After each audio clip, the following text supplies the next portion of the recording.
សាត់ប្រត់ញាតសន្តានប្រត់ពីភូមិឋានផ្ដល់ក្តីសុខដុមហងមាសបាក់ស្លាប់ធ្លាក់ទៀបដល់ដី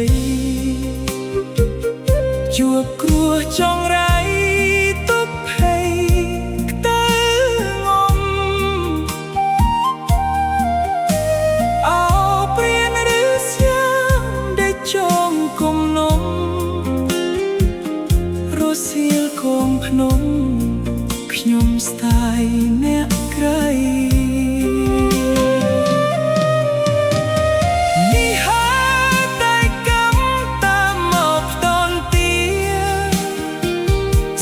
យ៉ាងវេទនាខ្លោចផ្សាក្នុងព្រៃហងញីចាំផ្លូវចាំពេលវិលវ័យអូននឹងបត់ថ្លៃរស់នៅដេកបាន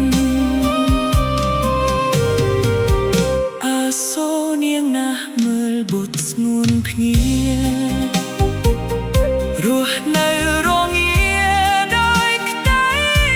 អត់ឃ្លានរងចាំស្វាមីដែលស្លាប់จากឋានហងញីគិតស្មានប្រប្រានវិលវិញ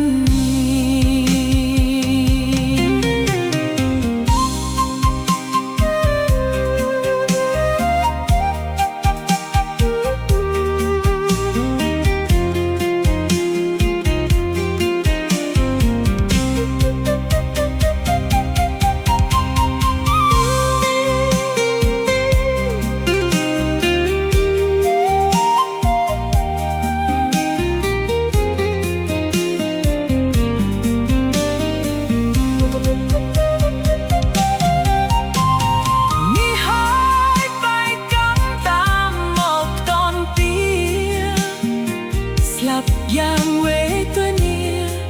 ខ្លោចផ្សាក្នុងព្រៃហងញីចាំផ្លូវ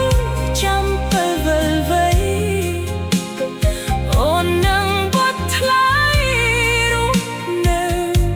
ដេកបានអាសូរនាងណាស់មើលបុត្រស្ងួនភ្ងា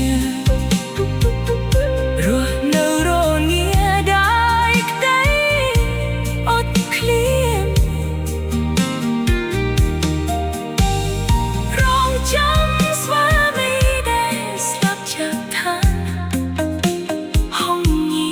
គិតស្មានប្រប្រានវិលវិញ